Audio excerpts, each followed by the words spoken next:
തിരുനാമത്തിന് സ്തോത്രം ചെയ്യുകയും സ്തുതിക്കുകയും ചെയ്യുന്നു. കർത്താവിൽ ശ്രേഷ്ഠരായ ദൈവത്തിൻ്റെ മക്കളെ, കർത്തൃഭൃത്യന്മാരെ, അനുഗ്രഹീതമായി നല്ല ദിവസം, വിശിഷ്യാൽ ഈ വർഷത്തിൻ്റെ അവസാന മാസത്തിൻ്റെ ആരംഭ ദിവസം ഡിസംബർ 1-ാം തീയതി കർത്താവിൻ്റെ പാദപീഠത്തിൽ അനുഗ്രഹീതമായിരിക്കുന്ന ഈ മാസാരംഭ ദിവസം നിങ്ങളോട് പങ്കുവയ്ക്കാൻ കർത്താവിൻ്റെ സന്നിധിയിൽ നിന്ന് പ്രാപിച്ച, തിരുവെഴുത്തിൽ നിന്ന് പെറുക്കിയെടുത്ത ഒരാത്മീയ ആലോചനയുമായി ഞാൻ നിങ്ങളുടെ അടുക്കൽ വീണ്ടും സന്ധിക്കുകയാണ്. സന്തോഷത്തോടെ ദൈവത്തിൻ്റെ വചനം കേൾപ്പാൻ താല്പര്യം കാണിക്കുന്ന എല്ലാ പ്രിയപ്പെട്ടവർക്കും ക്രിസ്തുവേശുവിൻ്റെ ധന്യമുള്ള നാമത്തിൽ വിനീതമായ സ്നേഹവന്ദനങ്ങൾ അറിയിക്കുന്നു.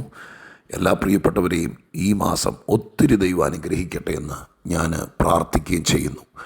ദൈവത്തിന് നന്ദിയും സ്തുതിയും സ്തോത്രവും കരയറ്റിക്കൊണ്ട് ഒരു പുതിയ മാസത്തിൻ്റെ, വിശേഷിയാൽ ഈ വർഷാവസാന മാസത്തിൻ്റെ ആരംഭ ദിവസം കാണാൻ, ആത്മീകത്തിൽ നിലനിൽക്കാൻ, കർത്താവിൻ്റെ കൃപയിൽ തന്നെ പിടിച്ചു നിൽപ്പാൻ നമ്മെ ദൈവം ഈ ഒരാണ്ടിലും സഹായിച്ചല്ലോ. ദൈവത്തിൻ്റെ ദയ, കരുണ, വിശ്വസ്തത ഇതെല്ലാം ഓർത്ത് ദൈവത്തെ നന്ദി നിറഞ്ഞ ഹൃദയത്തോടെ സ്തുതിച്ചുകൊണ്ട് ഇന്ന് നിങ്ങളുമായി പങ്കുവയ്ക്കാൻ പരിശുദ്ധ ദൈവം എൻ്റെ ഹൃദയത്തിൽ തന്നിരിക്കുന്ന ദൈവിക ആലോചനയ്ക്ക് ഉള്ളടക്കം ചെയ്തിരിക്കുന്ന വാക്യം സങ്കീർത്തനങ്ങൾ 2:10. 2-ാം സങ്കീർത്തനം 10-ാമത്തെ വാക്യം ഞാൻ നിങ്ങളെ വായിച്ചു കേൾപ്പിക്കാം. സങ്കീർത്തനം 2:10. ആകയാൽ രാജാക്കന്മാരെ ബുദ്ധി പഠിപ്പീൻ, ഭൂമിയിലെ ന്യായാധിപന്മാരെ ഉപദേശം കൈക്കൊള്ളുവീൻ. രാജാക്കന്മാരെ ബുദ്ധി പഠിപ്പീൻ, ഭൂമിയിലെ ന്യായാധിപന്മാരെ ഉപദേശം കൈക്കൊള്ളുവീൻ. രാജാക്കന്മാരോട് ബുദ്ധി പഠിപ്പാൻ, ന്യായാധിപന്മാരോട് കുറേയും കൂടി ഉപദേശം കൈക്കൊള്ളാൻ തിരുവെഴുത്തിൽ നിന്ന് പരിശുദ്ധാത്മാവ് അഥവാ ദൈവമായ കർത്താവ് ആഹ്വാനം ചെയ്യുകയാണ് രാജാക്കന്മാരോടും ന്യായാധിപന്മാരോടും. 2-ാം സങ്കീർത്തനത്തിന് പ്രൗഢമായൊരു ഉള്ളടക്കമുണ്ട്, കാരണമുണ്ട്. ആ കാരണത്തിൻ്റെ പശ്ചാത്തലത്തിൽ 2-ാം സങ്കീർത്തനം എഴുതിയ സങ്കീർത്തനക്കാരൻ ദൈവത്തോട് ചില കാര്യങ്ങൾ പരിഭവിച്ച് പരാതി പറയുമ്പോൾ അതിന് ദൈവം കണ്ടുവച്ചിരിക്കുന്ന പരിഹാര മാർഗം ലോകപ്രസക്തമാണ്, ലോകൈക രക്ഷകനെ സംബന്ധിക്കുന്നതാണ്. അത് ഈ 2-ാം സങ്കീർത്തനത്തിലൂടെ ഉള്ളടക്കം ചെയ്യപ്പെട്ടിട്ടുണ്ട്, ഒരു പ്രവചന ധ്വനിയിലാണ്. എന്നാൽ ഈ വാക്യത്തിലേക്ക് വരുമ്പോൾ ദൈവമായ കർത്താവ് പരിശുദ്ധാത്മ പ്രേരിതനായി പറയുന്നത്, അത് ഈ സങ്കീർത്തനത്തിൽ തന്നെ പശ്ചാത്തലത്തോട് ബന്ധപ്പെട്ട വിഷയമാണെങ്കിലും നമ്മൾ ഈ 10 മിനിറ്റ് കൊണ്ട് പറയുമ്പോൾ ചില സന്ദർഭങ്ങളിൽ പശ്ചാത്തലങ്ങളും ആ സങ്കീർത്തനത്തിൻ്റെ ഉള്ളടക്കം അല്ലെങ്കിൽ ആ വാക്യത്തിൻ്റെ ഉള്ളടക്കങ്ങൾ നമ്മൾ എടുക്കുമെങ്കിലും അതിലെ ചില പ്രത്യേക ഭാഗങ്ങൾ എടുക്കുമെങ്കിലും അതിൻ്റെ പശ്ചാത്തലങ്ങൾ മുഴുവൻ നമ്മൾ അതുപോലെ എടുക്കാറില്ല. കാരണം ഇതൊരു ലളിതസുന്ദരമായ രീതിയിൽ അവതരിപ്പിക്കുന്നൊരു കൊച്ചു സന്ദേശമാണ്. അതുകൊണ്ട് അത് മാത്രം പങ്കുവയ്ക്കാനാണ് കർത്താവിൻ്റെ കൃപയിൽ പലപ്പോഴും ശരണപ്പെടാറുള്ളത്. അതുകൊണ്ട് ഈ വാക്യത്തിൻ്റെയും പശ്ചാത്തലങ്ങൾ, ഉള്ളടക്കത്തിൻ്റെ മുഴുവൻ ഭാഗമൊന്നും എടുക്കാതെ നമുക്ക് ആവശ്യമുള്ളത് മാത്രം ഈ മാസാരംഭ ദിവസം നിങ്ങളുമായിട്ട് പങ്കുവയ്ക്കാൻ ആഗ്രഹിക്കുകയാണ്. നോക്കൂ, രാജാക്കന്മാരെ ബുദ്ധി പഠിപ്പീൻ, ന്യായാധിപന്മാരെ ഉപദേശം കൈക്കൊള്ളുവീൻ. ന്യായാധിപന്മാരും രാജാക്കന്മാരും അവരെന്താണെങ്കിലും സാധാരണക്കാർക്കും അപ്പുറമാണ്. വളരെ നോബിളായ, വളരെ ഉന്നതമായ, വളരെ ഉത്തരവാദിത്വമുള്ള 2 കൂട്ടരാണിവർ.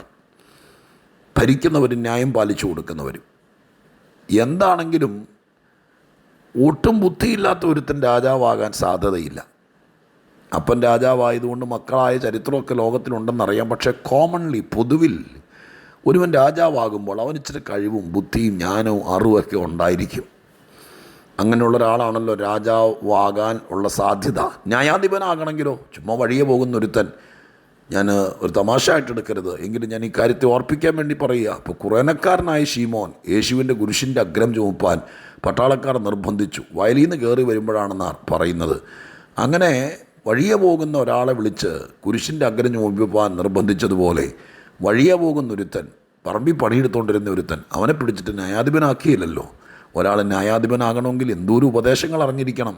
ആളുകളെ ഉപദേശിപ്പാൻ, ന്യായം പാലിച്ചു കൊടുക്കാൻ, നിയമങ്ങൾ, ഈ ലോകത്തിൽ ജീവിക്കേണ്ട വ്യവസ്ഥകൾ, ഇതെല്ലാം അറിയുന്നൊരുത്തൻ വേണ്ട ന്യായാധിപനാകാൻ. ഇപ്പം രാജാവായവനും മണ്ടനായിരിക്കുകയില്ല, ബുദ്ധിയുള്ളവനായിരിക്കും. ന്യായാധിപനായവൻ ഒന്നും അറിയാൻ വയ്യാത്തവനല്ല, ഉപദേശങ്ങളൊക്കെ അറിയാവുന്നവനായിരിക്കും. പക്ഷേ ദൈവം ഇവിടെ ആഹ്വാനം ചെയ്യുകയാണ്, രാജാക്കന്മാരെ ബുദ്ധി പഠിപ്പീൻ, ന്യായാധിപന്മാരെ ഉപദേശം കൈക്കൊള്ളുവീൻ. എന്താണ് സാരം? എന്താണ് ഈ മാസത്തിൽ ദൈവം നമ്മളോട് പറയാൻ ഉദ്ദേശിക്കുന്നത്? ഞാൻ നിങ്ങളോടത് ഓർപ്പിക്കാം. രാജാവ് ഒരു പദവിയാണ്, ഒരു ഉപദേഷ്ടാവായിരിക്കുക, ഒരു ന്യായാധിപനായിരിക്കുക, ഒരു വലിയ ഉന്നത സ്ഥാനീയനായിരിക്കുക എന്ന് പറയുന്നതും ഒരു വലിയ പദവിയാണ്. ആ പദവിക്കൊത്ത് നമുക്ക് ബുദ്ധി ഉണ്ടാവണം. ആ പദവിക്കൊത്ത് നമ്മൾ കാര്യങ്ങൾ പഠിച്ചിരിക്കണം. അങ്ങനെ വേണമല്ലോ. ഞാനൊരു കർത്തൃദാസനാണ്. കുറച്ച് വിശ്വാസികളെ ദൈവം എന്നെ ഏൽപ്പിച്ചിട്ടുണ്ട്. ഒരു സഭയുടെ ശുശ്രൂഷകനാണ്. അപ്പോൾ തന്നെ ദൈവം തന്ന പൊതു ശുശ്രൂഷകളുമായി പൊതുനിരത്തുകളിൽ ആളുകൾ ഒന്നിച്ചു കൂടുന്നിടത്തൊക്കെ ദൈവം എന്നെ നിർത്തുന്നു. മീഡിയകളിലൂടെ ദൈവദിനം പറയുന്ന ഒരാളാണ്. അപ്പോൾ ദൈവമായ കർത്താവ് അങ്ങനെ ഒരു സ്ഥാനത്ത് നിർത്തുമ്പോൾ ആ സ്ഥാനത്തിന് അനുയോജ്യമായ രീതിയിലുള്ള ജ്ഞാനം, ബുദ്ധി, അറിവ്, വിവേകം ഇതെല്ലാം ഉണ്ടായിരിക്കണം. ഒരു ഉപദേഷ്ടാവായി ദൈവമായ കർത്താവ് നിർത്തിയിരിക്കുമ്പോൾ അദ്ദേഹത്തിൻ്റെ കയ്യിൽ കണ്ടൻ്റ് അഥവാ ഉപദേശിക്കാൻ സമർത്ഥനായിരിക്കണമെന്ന് പൗലോസ് തന്നെ തിമോത്തിയോസിൻ്റെ ലേഖനത്തിലൊക്കെ ശുശ്രൂഷകന്മാർക്ക് ഉപദേശം കൊടുക്കുന്നുണ്ടല്ലോ.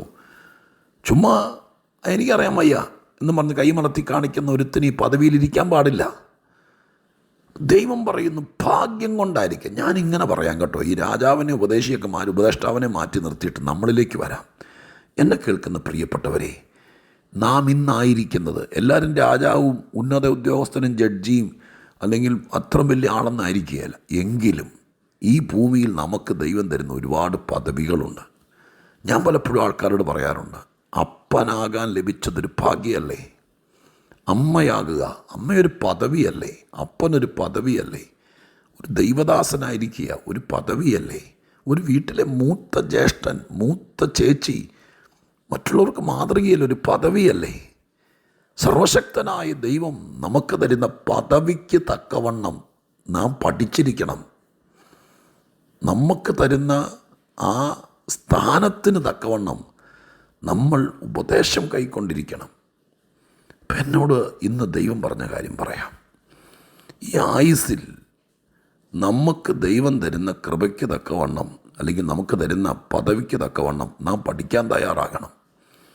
പഠിച്ച് തീരുകയല്ല. ഓരോരോ പദവികളിലേക്ക് ദൈവം നമ്മളെ കൊണ്ടുവരുമ്പോൾ അതിന് യോഗ്യമാവണ്ണം നാം കാര്യങ്ങൾ പഠിച്ചിരിക്കണം.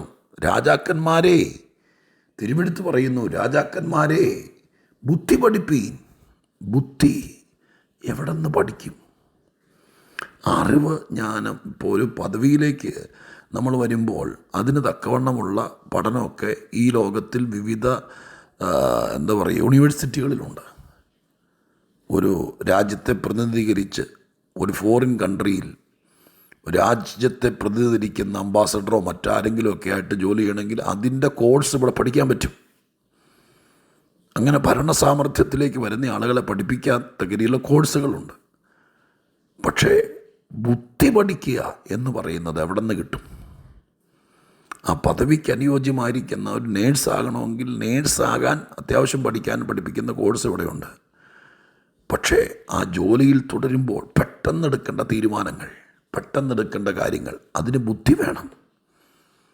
അതെവിടെ നിന്ന് കിട്ടും? അത് ഈ 5 കൊല്ലം പഠിച്ചോടെ ചിലപ്പോൾ കിട്ടിക്കാണിയല്ല. അതെവിടെ നിന്ന് കിട്ടും? അത് ദൈവത്തിൽ നിന്നേ കിട്ടുള്ളൂ. പ്രിയപ്പെട്ടവരെ, പരിശുദ്ധൻ ഈ ഡിസംബർ 1 നമ്മളോട് പറയുക, നിൻ്റെ പദവിക്ക് തക്കവണ്ണം നീ ദൈവത്തിൽ നിന്ന് പഠിച്ചിരിക്കണം. ഇല്ലെങ്കിൽ ഒരു പദവി കിട്ടിയാലും നമ്മൾ ലജ്ജിക്കപ്പെടും, മണ്ടനായി മാറും. നിന്നെ ദൈവമായ കർത്താവ് ആക്കിയിരിക്കുന്ന സ്ഥാനത്തിന് തക്കവണ്ണം നീ ദൈവത്തിൽ നിന്ന് ബുദ്ധി പഠിക്കുക. ഈ ലോകം തട്ടിപ്പും തന്ത്രമൊക്കെ ഉള്ളതാണ്. അപ്പോൾ ഇവിടെ നിന്ന് പോകണമെങ്കിൽ ദൈവത്തോട് പറയണം, കർത്താവേ എന്നെ ബുദ്ധി പഠിപ്പിക്കണം. എത്രയോ പേർക്ക്, ദാനിയേലിന് ബുദ്ധി പറഞ്ഞു കൊടുക്കാൻ ദൂതൻ വന്നു എന്ന് ബൈബിളിലുണ്ട്. ഒരു രാഷ്ട്രത്തിൽ ദൈവത്തിൻ്റെ പ്രതിനിധിയായി ബാബിലോണിൽ ചെന്നിരിക്കുന്ന ദൈവത്തിൻ്റെ പ്രിയനാണ്. ഒരു ബുദ്ധിയില്ലാത്തവനെ ആ പദവിയിലേക്ക് ബാബേൽ രാജാവ് എടുക്കുകയല്ല. തിരുവെടുത്ത് പറയുന്നു, നല്ല ജ്ഞാനമുള്ള പിള്ളേരെ തന്നെ എടുത്തത്. പക്ഷേ നിന്നെ ആ നാട്ടിൽ നിനക്കുള്ള ജ്ഞാനം കൊണ്ട് നിൽക്കാൻ പറ്റില്ല. നീ ഒരു സ്ഥാനത്തെത്തിയിരിക്കുക. നിന്നെ ദൈവം ആ നാട്ടിലെ ദൈവത്തിൻ്റെ പ്രതിനിധിയായി നിർത്തിയിരിക്കുക. അപ്പോൾ നീ കുറച്ചുകൂടെ ബുദ്ധി പഠിച്ചിരിക്കണം. അവിടെ നിൽക്കാൻ, നാണം കെട്ട് പോകാതിരിപ്പാൻ, ദൈവനാമം ഉയർത്തപ്പെടാൻ ബുദ്ധി പഠിച്ചിരിക്കണം. ഒരു നല്ല കുടുംബത്തിൽ നീ വലത്തുകാല് വെച്ച് കയറി ചെന്നിരിക്കുക. ആ കുടുംബത്തിൻ്റെ സ്റ്റാൻഡേർഡ് അനുസരിച്ച് അവിടെ നിൽക്കാൻ പഠിച്ചിരിക്കണം. ഇല്ലെങ്കിൽ പിന്നെ പാളിപ്പോകുമെന്ന് ആരോ ഒരു വിവാഹവേദിയിൽ പ്രസംഗിച്ചത് ഞാൻ കേട്ടു. പല വിവാഹങ്ങളും ദൈവഹിതപ്രകാരം തന്നെ പ്രാർത്ഥിച്ച് ദൈവദാസന്മാർ കൃത്യമായിട്ട് ദൈവാലോചന പറഞ്ഞത് സത്യസന്ധമായി ദൈവഹിതപ്രകാരം തന്നെയാണ് വിവാഹം നടന്നത്. പക്ഷെ ദൈവഹിതപ്രകാരം ആ വീട്ടിൽ ജീവിക്കാൻ അത് പഠിച്ചില്ലെങ്കിൽ ദൈവഹിതപ്രകാരം വിവാഹം നടന്നതുകൊണ്ടും പ്രയോജനമില്ലാതെയായി പോകുന്നു. സത്യമാണ് ആ കാര്യം.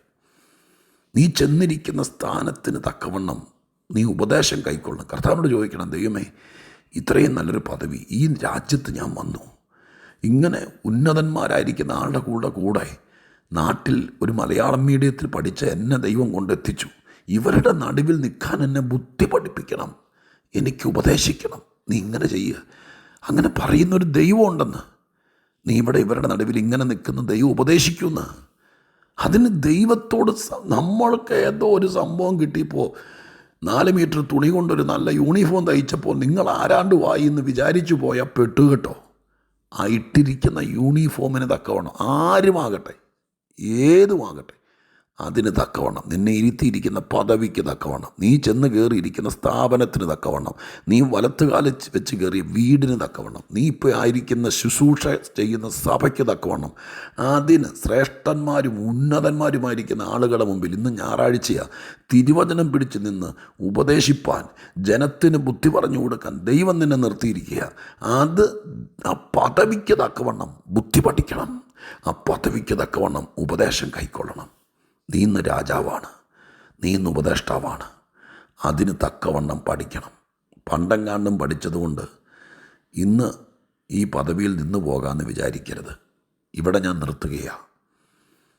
നീ ദൈവത്തോട് ചോദിച്ച് പഠിക്കുക, ദൈവത്തോട് ചോദിച്ച് ഉപദേശം കൈക്കൊള്ളുക.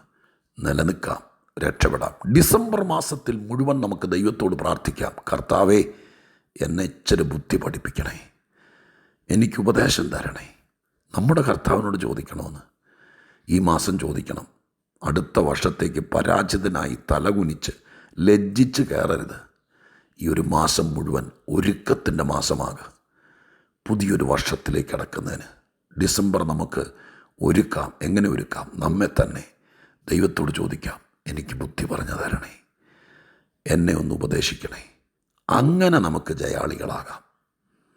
അത് ദൈവത്തോട് പ്രാർത്ഥിക്കാം. നിൻ്റെ പദവിക്ക് തക്കവണ്ണമുള്ള ബുദ്ധി, നിൻ്റെ പൊസിഷന് തക്കവണ്ണമുള്ള ഉപദേശം അത് ദൈവം തരട്ടെ.